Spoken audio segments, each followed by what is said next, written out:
দোসরা ফেব্রুয়ারি শুক্রবার থেকে শুরু হলো মাধ্যমিক পরীক্ষা। আর এই মাধ্যমিক পরীক্ষার দিন তৃণমূল কংগ্রেসের পক্ষ থেকে মাধ্যমিক পরীক্ষার্থীদের ফুল, পেন, মিষ্টি দিয়ে শুভেচ্ছা জানানো হয় বিভিন্ন পরীক্ষা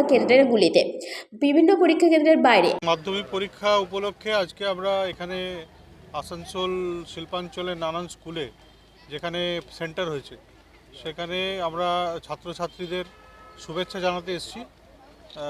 আমরা গোলাপ ফুল এবং পেন দিয়ে তাদেরকে শুভেচ্ছা জানাচ্ছি যাতে তাদের পরীক্ষা ভালো হয়, তারা মাধ্যমিকে ভালো রেজাল্ট করতে পারে।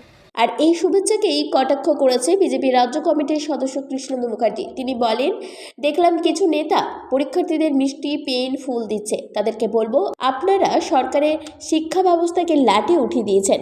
পরীক্ষায় পাশ করে চাকরি পাচ্ছে না, হাজার দিনেরও বেশি দিন ধরে কলকাতার রাস্তায় পরীক্ষার্থীরা বসে রয়েছে, তাদের কিছু করছেন না।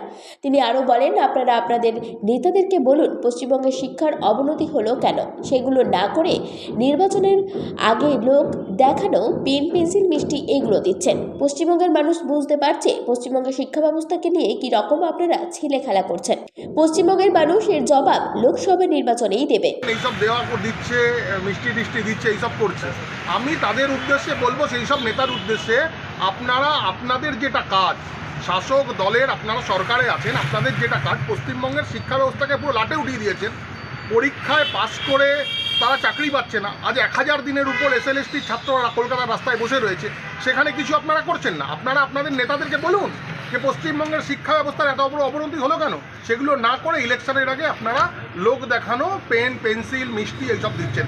পশ্চিমবঙ্গের মানুষ বুঝতে পারছে পশ্চিমবঙ্গের শিক্ষা ব্যবস্থাকে নিয়ে আপনারা কীরকম ছেলেখেলা করেছেন।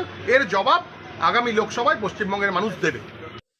আসানসোল থেকে সঞ্জয় যাদবের রিপোর্ট, 99 নিউজ বাংলা।